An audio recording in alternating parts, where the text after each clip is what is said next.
सहना भवतु सहनौ भुनक्तु सह वीर्यं करवावहै तेजस्विनावधीतमस्तु मा विद्विषावहै।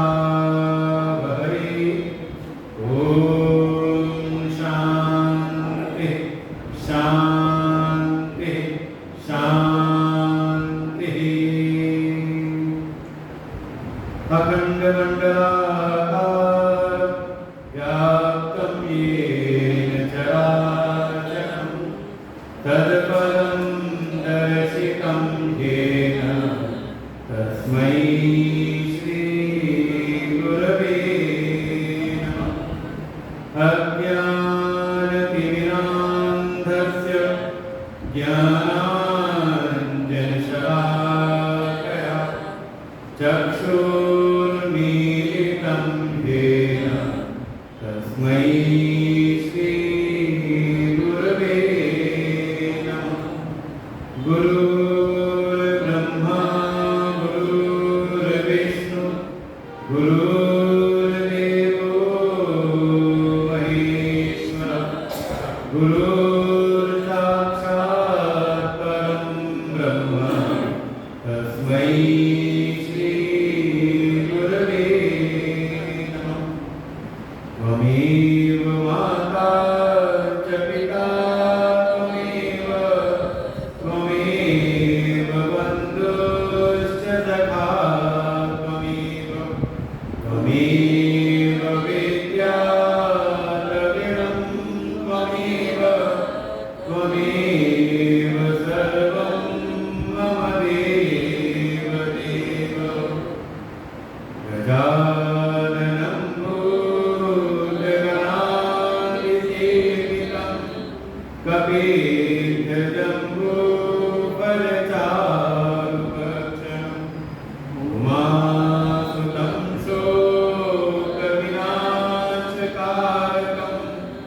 नमामि विघ्नेश्वरपादपङ्कजम्।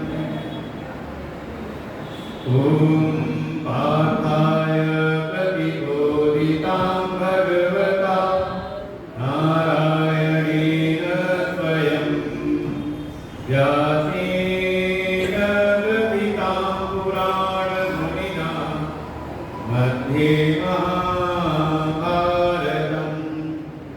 अद्वैतामृतवर्षिणीं भगवतीम् अष्टादशाध्यायिनीम् अम्ब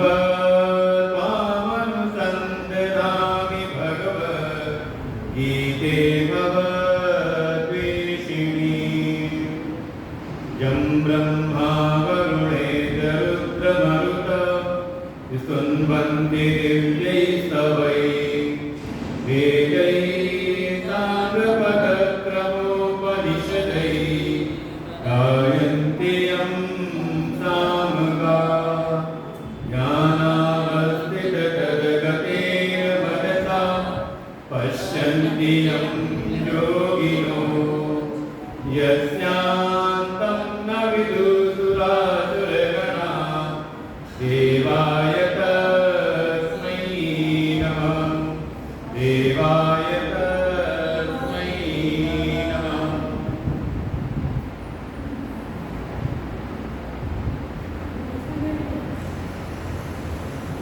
आनंद ग्रंथ सदानंद अनंत कोटि ब्रह्मांड नायक परात्पर ब्रह्म भगवान श्री राम जी की छाया में बैठ करके उनकी करुणा कृपा के फलस्वरूप यह 7 दिवसीय श्रीमद् भगवद गीता ज्ञान यज्ञ जिसके आयोजन में मुख्य भूमिका वेदांत सत्संग समिति उनके सभी पदाधिकारी इस राम मंदिर के समिति के पदाधिकारीगण सभी को हृदय से आशीर्वाद देते हुए ठीक है फिर आपको सेट करना पड़ेगा बुलाई पे एक्सपर्ट में तो बुला के रखना चाहिए उसके बेस कम कर दीजिए। श्री राम जय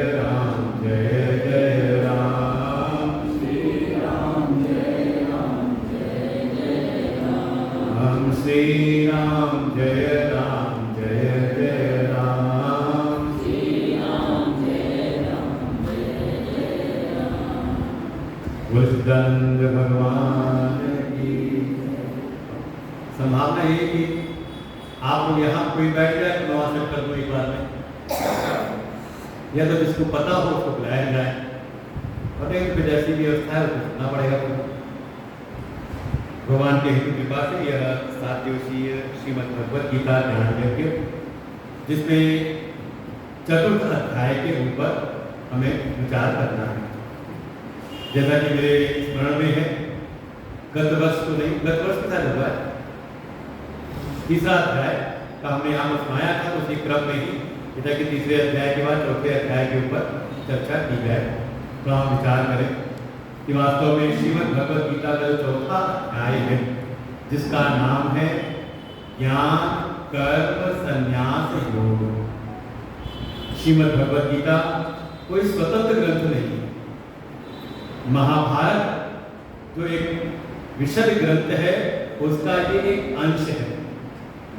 महाभारत के अंतर्गत ही जो 18 पर्व हैं, उसमें युद्ध के समय ही जिस पर्व का नाम है भीष्म पर्व, उसके अंतर्गत ये 18 अध्याय की 700 श्लोकों से युक्त श्रीमद् भगवद गीता प्राप्त होती है। पीछे की जो पटकथा है वो लगभग सबको ही ज्ञात है कि कुरुवंश में ही 2 विभाग हो गए। जो धृतराष्ट्र के पुत्र हुए सबके सब कौरव कहलाए, और जो पांडु के पुत्र थे वो पांडव कहलाए। और हस्तिनापुर की सत्ता को सामने रखते हुए ये बिल्कुल निश्चय हुआ नहीं कि कौन इसका उत्तराधिकारी हो। बहुत सारे तरीके अपनाए गए, लेकिन सब जब विफल हुए और अंतिम में युद्ध का निश्चय हुआ कि युद्ध के द्वारा ही अब निर्णय लिया जाए कि कौन उत्तराधिकारी होगा। और फिर उसकी तैयारी में सेनाएं एकत्र होने लगी और एक एक करके कौरवों के पक्ष में कुल 11 अक्षौणी सेनाएं एकत्र हो गई और पांडवों के पक्ष में 7 अक्षौणी सेना, और युद्ध का स्थान चयनित हुआ कुरुक्षेत्र, जैसा कि श्रीमद् भगवद गीता का पहला श्लोक है। धृतराष्ट्रवाच धर्मक्षेत्रे कुरुक्षेत्रे समवेतायुयुत्सवः मामका पांडवाश्चैव किम कुर्वत संजय। श्रीमद् भगवद गीता का प्रारंभ ही होता है धृतराष्ट्र के वचन से। घटना ऐसी घटती है कि जब युद्ध का निर्णय हो गया, देखो युद्ध को हर प्रकार से टालने का प्रयास किया जाता है। जैसे आज की स्थिति भी ऐसी बिल्कुल बनी हुई है। एक सामान्य व्यक्ति को तो लगता है कि हमारे पास सामर्थ्य है, सामने वाले की कोई सामर्थ्य है नहीं, तो जाओ अटैक करो, सीधे खत्म करो उसको। लेकिन जैसा एक सामान्य व्यक्ति को दिखता है जो उस क्षेत्र के विशेषज्ञ हैं, उनकी दृष्टि कुछ अधिक व्यापक होती है। वो बहुत सारी चीजों को ध्यान में रख करके किसी प्रकार से युद्ध अगर टल सकता है, आपसी बातचीत से, समझौते से अगर युद्ध को टाला जा सकता है, तो कोई युद्ध की बहुत ज्यादा महिमा नहीं है। तो सारे प्रयास किए गए, शांति प्रस्ताव भेजे गए, स्वयं अंतिम बिल्कुल प्रस्ताव लेके स्वयं भगवान कृष्ण भी जाते हैं, और स्वयं भगवान भी आए शांति प्रस्ताव लेकर के, शांति दूत बन करके, लेकिन वो भी हस्तिनापुर की सभा में विफल हो गया। उसके बाद भी महर्षि वेदव्यास जी भगवान के जो अंश अवतार है, व्यास जी ने भी एक प्रयास किया कि चलो मैं चलता हूँ, क्योंकि उनकी कृपा से ही ये हस्तिनापुर का जो वंश है, कुरु वंश है, इसका विस्तार हुआ है। उनको लगा कि चलो मैं एक अंतिम प्रयास करता हूँ, और वे स्वयं आगे धृतराष्ट्र के पास में, और धृतराष्ट्र से कई प्रकार से उनसे बातचीत करते हुए उन्होंने उनको समझाने का प्रयास किया, लेकिन जब कोई बात बनी नहीं तो उनके मन में आया कि क्यों ना मैं धृतराष्ट्र को एक ऐसी दृष्टि प्रदान कर दूं, जिसको कहा गया दिव्य दृष्टि, कि अभी धृतराष्ट्र को युद्ध के जो भीषण दुष्परिणाम हैं शायद उसको दिखाई नहीं दे रहे हैं। जैसे आज के समय में भी है, जब किसी सामान्य व्यक्ति से बात करो तो बड़ी बड़ी बातें करता है, लेकिन जैसे ही जब हल्की सी खबर आई कि एक मिसाइल आई थी दिल्ली के, दिल्ली में दिल्ली किया था, वो टारगेट था दिल्ली में, लेकिन जो आज हमारी सेना की स्थिति है सुंदर ऐसी स्थिति, फिर उसको बीच में ही गिरा दिया। अच्छा, दिल घबराया कि नहीं घबराया कि अगर वो मिसाइल दिल्ली पे आ गई होती तो फिर जो एक सामान्य बात करने का उनको लगता है कि नहीं, इसके भीषण परिणाम हो सकते हैं। तो जब परिणाम दिखाई देते हैं तो हमारे विचार फिर कुछ और हो जाते हैं। तो व्यास जी के भीतर ये भाव आया कि मैं इनको, भाई ये जन्मांध है, इनको वैसे ही अपनी आंखों से बाहर की दिखती है नहीं, इनको मैं एक ऐसी दृष्टि दे दूं कि यही बैठे बैठे ही युद्ध के जो बिल्कुल भीषण जो दुष्परिणाम है वो यही बैठे बैठे वो देखें। और वो दिव्य दृष्टि भी ऐसी थी कि केवल बाहर का परिदृश्य नहीं, बल्कि वहां जो योद्धा है, जो युद्ध करने वाले हैं, उनके मन में क्या चल रहा है ये इसको भी देख लेंगे, समझेंगे। बहुत विशिष्ट चीज इसलिए नाम दिया, कहा गया दिव्य दृष्टि प्रदान कर रहे हैं। केवल सीधा प्रसारण नहीं, बल्कि वहां युद्ध करने वालों के भीतर शत्रु पक्ष के प्रति क्या बात चल रही है, कैसे विचार चल रहे हैं, कैसा विद्वेष है, वो भी उनको दिखाई पड़ेगा। तो शायद उनके भीतर ये वेदना उत्पन्न हो कि देखो ये इस युद्ध में एक भाई ही अपने भाई के प्रति किस प्रकार से विद्वेष की बात सोच रहा है, और शायद उनके मन में हो जाए कि इस युद्ध को किसी प्रकार से भी केवल सत्ता ही सब कुछ नहीं है, आपसी जो सौहार्द है, आपसी जो प्रेम है वो भी होना चाहिए। तो शायद हो सकता है वो युद्ध को युद्ध विराम करवा देंगे। इस भावना से उनके मन में हुआ कि हे धृतराष्ट्र, तुम्हें अपने एक आंखों से कुछ दिखता नहीं, मैं तुझको अपने तप के प्रभाव से एक दिव्य दृष्टि प्रदान करता हूं, तू इससे तू देखना। और जब ऐसा भाव हुआ, देने का प्रयास किया, तो धृतराष्ट्र ने अस्वीकार कर दिया। कहा, हे व्यास जी, जिन बच्चों को मैंने जन्म लेते पलते बढ़ते नहीं देखा, उनको मैं बढ़ते कैसे देखूंगा? ऐसा करिए, आप ये दिव्य दृष्टि मुझको ना दीजिए, बल्कि मेरा एक सारथी है संजय, जो मेरी सेवा में रहता है, आप ये दिव्य दृष्टि संजय को प्रदान कर दीजिए। समझे, ये बहुत बड़ी एक चूक है। और कई बार देखें तो एक सामान्य जीवन में हमसे भी कई बार हो जाती है। कई बार ऐसा होता है कि कोई तपस्वी है, कोई सिद्ध है, ऐसे जिनके पास है उनका कोई ज्ञान है या उनका कोई आशीर्वाद है, कृपा है, कोई प्रसाद है, वो किसी को देना तो चाहते हैं, उसकी कुछ पात्रता को देख करके या उसके जीवन में कुछ परिवर्तन हो जाए, उसके लिए वो देना तो चाहते हैं, लेकिन जो सामने वाला जो व्यक्ति है वो कई बार अस्वीकार कर देता है। ये समझे, ये जीवन की एक चूक है। अगर ऐसा कोई महापुरुष, कोई तपस्वी, अगर कोई आपको प्रसाद देना चाहता है तो उसको आगे बढ़ करके स्वीकार करना चाहिए। लेकिन कई बार हम स्वयं न लेकर के और बड़ी उदारता की भावना से कहते हैं कि हमें जरूरत नहीं है, ये बगल में हमारे जो बैठा है इसको आप दे दीजिए। यही धृतराष्ट्र ने भी कहा और संजय को दिव्य दृष्टि दिला दी। दिव्य दृष्टि देकर के गए व्यास जी, लेकिन चित्त के भीतर थोड़ी निराशा तो उनको भी हुई कि ये केवल चर्म चक्षुओं से ही रहित नहीं, बल्कि इसकी अंतर दृष्टि भी कहीं ना कहीं अत्यंत ही मंद है। किंतु ऐसा शुभ अवसर मिलने के बाद भी कोई उस अवसर को अस्वीकार कर दे तो कह सकते हैं कि अब इनका कोई भी अभित करना चाहे भी तो कोई कर नहीं सकता। और व्यास तो निराश होकर वापस चले गए। और इधर जब युद्ध प्रारंभ हुआ तो धृतराष्ट्र पहले दिन से नहीं सुनते, ये समझना पड़ेगा। भगवान ने तो युद्ध के प्रथम दिवस जैसा अर्जुन ने पूछा, अर्जुन की मनस्थिति हुई, भगवान के शरणागत हुए और भगवान अर्जुन को निमित्त बना करके गीता का उपदेश करते हैं। लेकिन धृतराष्ट्र ने पहले दिन नहीं सुना, क्योंकि जब युद्ध प्रारंभ हुआ तो उस समय जो योद्धा थे, रथी, अधिरथी, महारथी, ऐसे तो वहां वर्णन किए गए।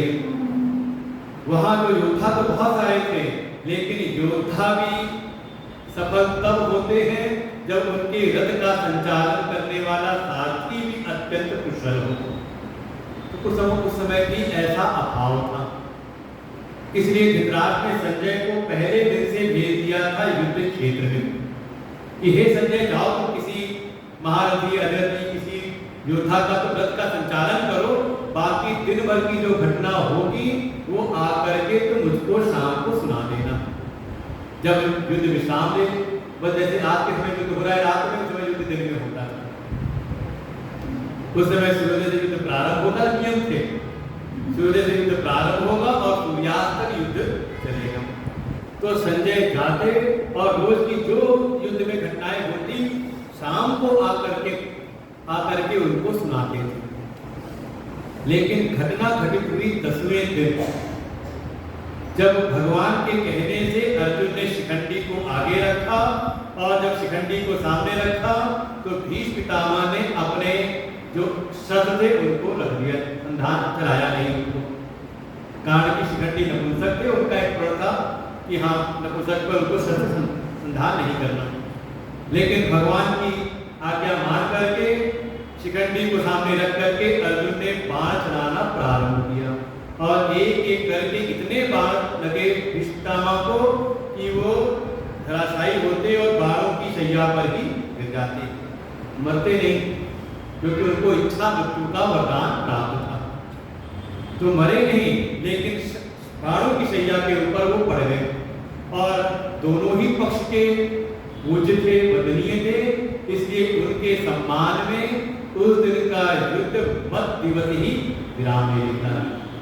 और जब युद्ध विराम दिया उस मत दिवस ही, तो दिन में ही संजय आ गए हस्तिनापुर। और जैसे ही संजय के आने की आहट को सुना धृतराष्ट्र ने, तो धृतराष्ट्र तो मन ही मन कहीं ना कहीं कुछ प्रसन्न से हुए। कारण एक ही कि धृतराष्ट्र अपने पक्ष की विजय के प्रति परम आश्वस्त थे। ये बस समझना कि शत्रु को कोई छोटा समझ लो आप। जैसे आज के समय में अब कोई अगर सिर पे चढ़ करके आ रहा है तो उसको लगता है कि हम जीत तो हम जाएंगे, कोई ना कुछ लोग हमें सहारा देंगे तो हम कुछ ना कुछ तो बिगाड़ कर ही लेंगे।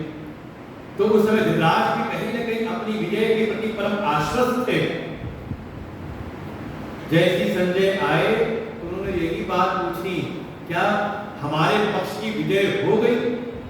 लेकिन संजय तत्काल कुछ बोलते नहीं, लेकिन जब बार बार पूछा तब संजय कहते हैं कि हे राजन, विजय की तो कोई बात नहीं, लेकिन जो ये हमारा कुरुवंश हस्तिनापुर साम्राज्य जिस वट वृक्ष की छत्र छाया में आज तक परम सुरक्षित था, आज वो वट वृक्ष धराशायी हो गया।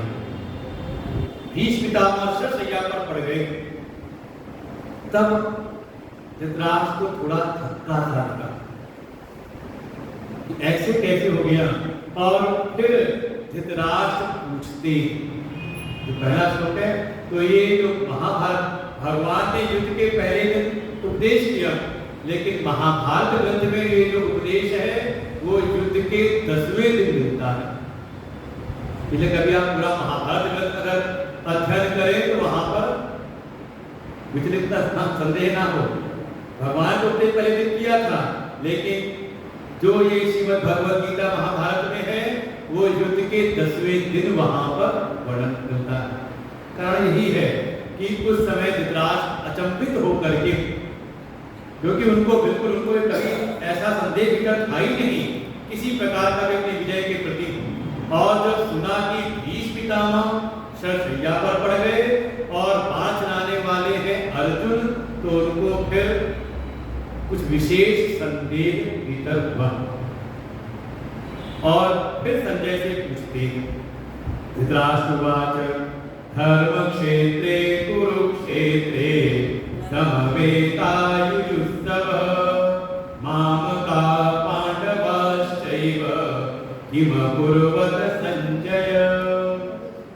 धृतराष्ट्र ने पूछा, हे संजय, ये जो कुरुक्षेत्र जो धर्म का क्षेत्र था, जहां हमारे वंश के, हमारे परिवार को धर्म के कार्य किया करते थे, उस धर्म क्षेत्र रूपी कुरुक्षेत्र में जो दोनों सेनाएं इकट्ठी हुई थी, कौन कौन सी? मामका पांडवाश्चैव, एक तो मेरे पक्ष वाले और दूसरे पांडु के पुत्रों के पक्ष वाले जो सारे सेना नायक सेना के साथ खड़े थे।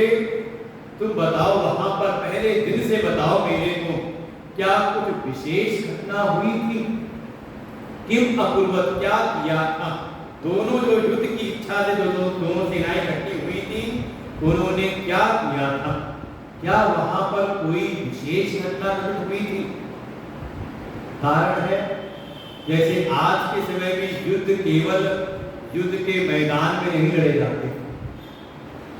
बहुत सारे जो हैं, जो युद्ध है वो पहले से ही कह देते कमरों बैठ कर लड़े जाते हैं, जिसे कहते हैं कूटनीति के रूप में। तो ऐसी बहुत सारी व्यवस्थाएं उस समय में भी थी और धृतराष्ट्र ने भी प्रयास किया था इस तरह से, क्योंकि इधर तो कौरवों के पक्ष में एक से बढ़कर एक योद्धा है, भीष्म पितामह है जिनको इच्छा मृत्यु का वरदान है, कृपाचार्य अश्वत्थामा जो चिरंजीवी हैं, एक तक उनका जीवन है, द्रोणाचार्य है, सबके गुरु हैं, कर्ण है, और ऐसे बहुत सारे एक से बढ़कर एक, दुर्योधन दुशासन, ये भी कोई कम शूरवीर नहीं, ऐसे एक से बढ़कर एक योद्धाओं सज्जित जो सेना है। और उधर पांडवों के पक्ष में देखा जाए तो केंद्र में केवल एक ही है और वो है अर्जुन। और अर्जुन के मनोबल को तोड़ने के लिए वहां भी बहुत सारे प्रयास उस समय किए गए थे। इसीलिए धृतराष्ट्र को आश्चर्य हुआ और धृतराष्ट्र ने पूछा कि क्या उस समय कोई विशेष ऐसी घटना हुई थी कि अर्जुन ने अपने पितामह भीष्म के ऊपर भी बाण चला दिया, और एक बार नहीं, इतने बाण चलाए कि वो सरसैया पर ही पड़ गए।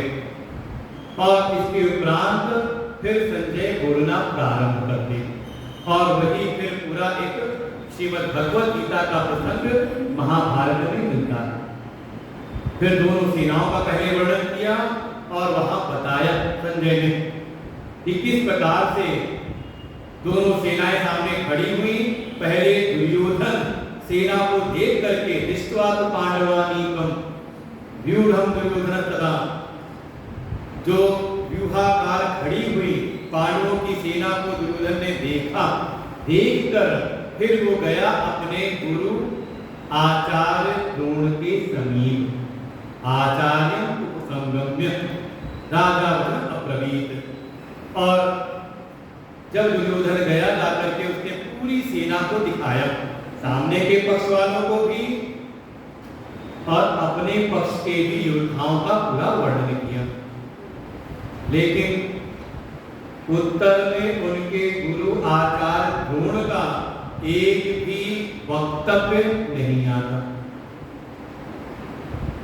कारण बताया, अगर कोई गुरु के पास जाए लेकिन विधि पूर्वक न जाए, बात समझने की आवश्यकता है। गुरु के पास भी जाना है तो कैसे जाएं और कैसे न जाएं, इसका भी ज्ञान होना चाहिए। तो जब दुर्योधन गया तो वहां पर उससे कुछ त्रुटियां हुई। जैसे गुरु के पास गया तो कहा गुरु के पास जाए तो अपने व्यक्तित्व के अभिमान के साथ न जाए। और जब दुर्योधन गया है आचार्य द्रोण के पास तो उसकी चाल को देख करके संजय कहते हैं कि जैसे कोई राजा जा रहा है। तो पहले अध्याय समझना पड़ेगा तब। राजा वचनम अब्रवीत की सेना को देख करके दुर्योधन ऐसे गए गुरु के पास जैसे कोई राजा गया। देखो अभी राजा है भी नहीं, अभी राजा तो है धृतराष्ट्र, और वो भी निर्णय अंतिम निर्णय तो होगा क्योंकि उपरांत जो विजयी होगा वो राजा होगा। तो अभी राजा है नहीं, लेकिन अपने उस मिथ्या राजा बने के अभिमान फिर जा करके गुरु जी को दिखाता है, कहता है पश्यताम पांडुपुत्राणाम महती चमू, कि हे आचार्य, आप इन पांडवों की महती विशाल सेना को आप देखिए, और देखिए क्या इस सेना के जो सेनापति हैं, सेना को व्यूह में खड़ा करने वाले कोई और नहीं बल्कि आपके ही सिखाए पढ़ाए हुए तब शिष्येण धीमताम। ये एक प्रकार से आक्षेप भी है और व्यंग्य भी है कि गुरु जी के ऊपर कहीं ना कहीं उनकी निष्ठा के ऊपर कहीं ना कहीं एक आक्षेप किया कि देखिए आपके ही सिखाए हुए, क्योंकि मन में उनका लगता है ऐसा दुर्योधन को कि ये कुछ महापुरुष यहाँ पर है मेरे पक्ष में, ये खड़े तो मेरे पक्ष में हैं, लेकिन इनका हृदय शत्रु पक्ष की ओर है।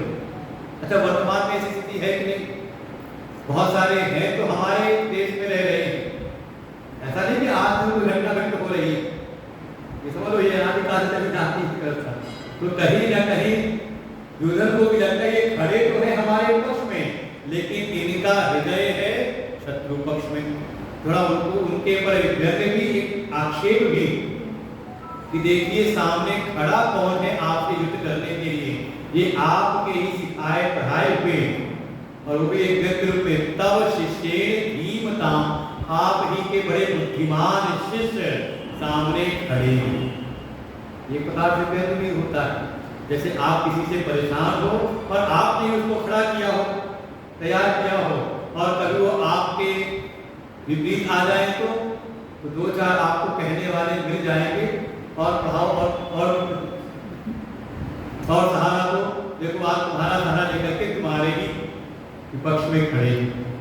तो एक प्रकार से आक्षेप व्यंग्य गुरु के ऊपर किया, उनकी निष्ठा के ऊपर संदेह, और फिर सेनाओं का जो वर्णन किया तो वर्णन करते हुए जो विशिष्ट है उनका तो नाम लेकर के, और फिर कहते हैं अन्ये च बहवः शूरा मदर्थे त्यक्त जीविता, ऐसे जिन शूरवीरों का मैंने नाम लिया वो तो है ही, उनके अतिरिक्त भी बहुत सारे ऐसे शूरवीर योद्धा यहाँ पर खड़े हैं। इसलिए खड़े हैं मदर्थे त्यक्त जीविता, मेरे मनोरथ की पूर्ति हो, मुझको मेरी विजय हो, मुझको राज्य की प्राप्ति हो, इसलिए सब अपने प्राणों की आशा को त्याग करके खड़े हैं।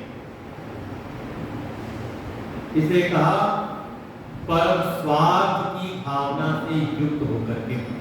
तो तीन दोष हो गए, एक तो अपने मिथ्या व्यक्तित्व के अभिमान से, दूसरा आचार पर ही व्यर्थ कटाक्ष करना, उनकी निष्ठा पर संदेह, और तीसरा कहा भौतिक स्वार्थ के कारण। इन तीन चीजों से कोई युक्त होकर के अगर गुरु के पास भी जाए तो उसका फिर कल्याण नहीं होता, और आचार गुण वहां पर बिल्कुल मौन रहते हैं। और ऐसी स्थिति को देख करके फिर भीष्म पितामह उन्होंने अपना शंख बजाया, और शंख बजाते ही जैसे लगा कि अब युद्ध की घोषणा हो गई। सभी दोनों पक्ष वालों ने सबका नाम हुआ, लेकिन तभी दूसरे पक्ष में जहां अर्जुन खड़े हैं, अर्जुन ने भगवान अपने सारथी कृष्ण से, भगवान के मन की भावना है, वहां तो भगवान सारथी के रूप में है, अर्जुन ने भगवान से कहा हे कृष्ण, आप मेरे रथ को दोनों सेनाओं के मध्य लेकर के चलिए, सेनयोर भयोर मध्य, दोनों सेनाओं के मध्य आप मेरे रथ को खड़ा करिए। मैं देखना चाहता हूं कि मुझे किनके साथ युद्ध करना है। कैर्मया सह योद्धव्यम अस्मिन् रण समुद्रे। देखो वहां था, दुर्योधन ने स्वयं देखा, दृष्ट्वा तो पांडवानि, देख करके जा करके गुरु जी को दिखाया, लेकिन अर्जुन की मनस्थिति अलग तरह से है। अर्जुन भगवान से कहते हैं हे कृष्ण, मैं देखना चाहता हूं कि मुझे किनके साथ युद्ध करना है, और भगवान ने बिल्कुल आज्ञाकारी सारथी के रूप में रथ को हाँका और ले जाकर के दोनों सेनाओं के बीच, जहां पर पितामह भीष्म खड़े हैं, जहां आचार्य द्रोण खड़े हैं, बिल्कुल उनके सामने रथ को रोका। भीष्म द्रोण प्रमुखतः बिल्कुल उनके सन्मुख। हो सकता है कि इस रथ को खड़ा करते दुर्योधन के रथ के सामने, जहां शकुनी खड़े हैं, जहां दुशासन खड़े हैं, उनके सामने रथ, अर्जुन तो एक दो सेनाओं के बीच खड़ा कर दीजिए। लेकिन भगवान ने रथ को खड़ा किया जहां पितामह भीष्म है, जहां आचार्य द्रोण है। और जैसे ही रथ को खड़ा किया और इतना कहा, पर शैतान पार्थ, हे पार्थ तो इनको देख। और जब अर्जुन ने देखना प्रारंभ किया, तब अर्जुन के भीतर का जो मोह था वो मोह प्रकट हुआ। और लगता है जैसे कि भगवान की मंशा यही थी, केवल भगवान को युद्ध कराना प्रयोजन नहीं था। युद्ध तो देखो होना ही है, लेकिन जैसे इस प्रसंग से लगता है जैसे भगवान के हृदय में कोई ये रहस्यमय तत्व ज्ञान है जो अर्जुन को निमित्त बना करके भगवान प्रकट करना चाह रहे थे। आखिर विश्व के मानव मार्ग के कल्याण के लिए, और एक उद्देश्य भगवान को देना था, तो भगवान ने जैसे अर्जुन को माध्यम बनाया। और जैसे अर्जुन के भीतर का मोह प्रकट हुआ, उसको लगता है और ये हुआ उसके भीतर, उसने भी सारी सेना को देखा, अपने पक्ष के भी और शत्रु पक्ष के भी, और अर्जुन को दिखाई देता है लगभग क्या कहते हैं 5 पीढ़ी दिखाई दी। पितामह, पिता, बंधु, सखी तथा सखा, बंधु भाई बंधु हैं, फिर पुत्र और पौत्र, देखिए 5 पीढ़ी दिखाई दी साथ में, कि सब युद्ध में खड़े हैं और ये सब इस युद्ध में मारे जाएंगे। तो सब बंद करना पड़ेगा, किसी के रहेगा तो बंद कर। यहाँ तक एक प्रवचन होता रहता है कि भजन संगीत चलता रहता है, लोग बातचीत करते रहते, तो ऐसा प्रवचन नहीं है, कथा नहीं, गीता ज्ञान यज्ञ है। जो नए लोग हो तो कम से कम फोन बंद करके आए, तो 1-2 घंटे के लिए रख करके आया करें घर पर।